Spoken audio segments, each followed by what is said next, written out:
Bonjour les amis, j'espère que vous allez bien. Le danger de coronavirus n'est plus un secret pour nous. Vu le nombre de cas touchés qui augmente chaque jour et on voit maintenant que toute la planète est bloquée. De l'autre côté, on est en train d'espérer que l'intelligence artificielle va nous sauver. Mais que peut faire l'intelligence artificielle face à cette pandémie? Dans cette vidéo, je vais partager avec vous 5 domaines où on est en train de voir l'impact de l'intelligence artificielle. Le premier domaine, c'est la gestion des données. Comme j'ai déjà défini dans une vidéo précédente, la matière première de l'intelligence artificielle, c'est les données. Alors là, il y a un très grand travail qui est fait par Facebook. Il y a une véritable source de données avec plusieurs universités. Ils sont en train de travailler sur l'analyse des données, c'est-à-dire des gens qui ont été touchés par le virus, notamment les données GPS.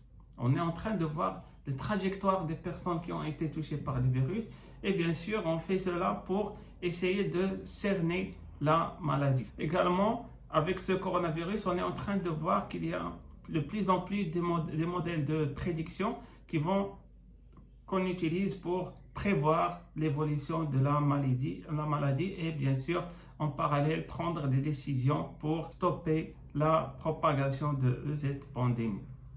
Deuxième point, éliminer les fausses informations. Donc là, il y a un très grand travail qui est fait par Google, par YouTube et par Facebook également. Donc, ils ont développé beaucoup d'algorithmes qui analysent les commentaires et les textes, les articles, les vidéos qui sont postés par les gens et ils essaient de voir est-ce que c'est des choses qui sont correctes ou pas.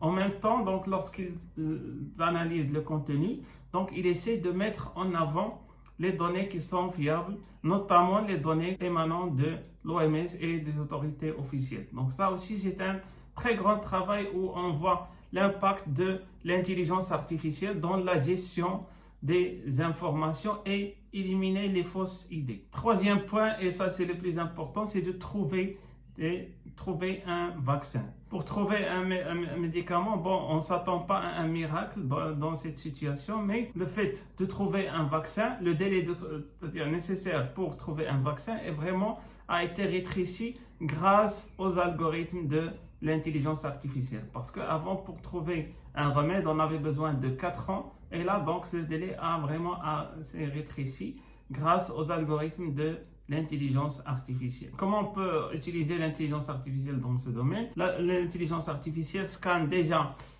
tous les vaccins, tous les médicaments qui existent et il essaie de voir qu'est-ce qu'on peut c'est-à-dire reproposer ou bien quelles sont la composition qu'on peut faire pour les proposer aux gens donc, qui sont atteints par cette maladie. Il ne faut pas négliger également qu'il y a un côté expérimental aussi qui doit être fait en parallèle, mais là, donc, c'est un très grand travail de scan, d'analyse de données qui est en train de se faire en parallèle. Un autre point aussi, donc, où on voit l'impact de l'intelligence artificielle, c'est les robots. Donc, maintenant, il y a vraiment l'émergence des robots auxquels on attribue des missions c'est-à-dire qui sont jugées dangereuses pour le moment, notamment le nettoyage des hôpitaux. Donc ça, on voit maintenant, on fait appel à des robots pour faire des actions de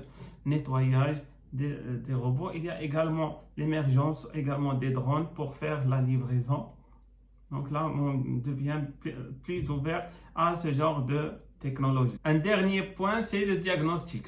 Donc, le diagnostic, maintenant, on trouve qu'il y a des appareils très puissants pour faire le diagnostic basé sur les bases de données des personnes malades. On parle déjà d'un outil de diagnostic développé par Alibaba, dont on ne connaît pas beaucoup d'informations, mais c'est-à-dire ce dispositif permet de faire un diagnostic en 20 secondes grâce à l'intelligence artificielle qui scanne une large base de données et il essaie donc de faire bien sûr un diagnostic avec une très bonne précision. Voilà, donc c'est ça donc les domaines où on voit l'émergence de l'intelligence artificielle pour faire face à ce coronavirus. Donc là, personnellement, je vois que si cette pandémie a un côté positif, donc c'est le développement des algorithmes de l'intelligence artificielle. Voilà, donc si vous avez des questions, si vous avez des remarques, vous pouvez les mettre en commentaire. Et surtout, n'oubliez pas de vous abonner à la chaîne YouTube Forma 6.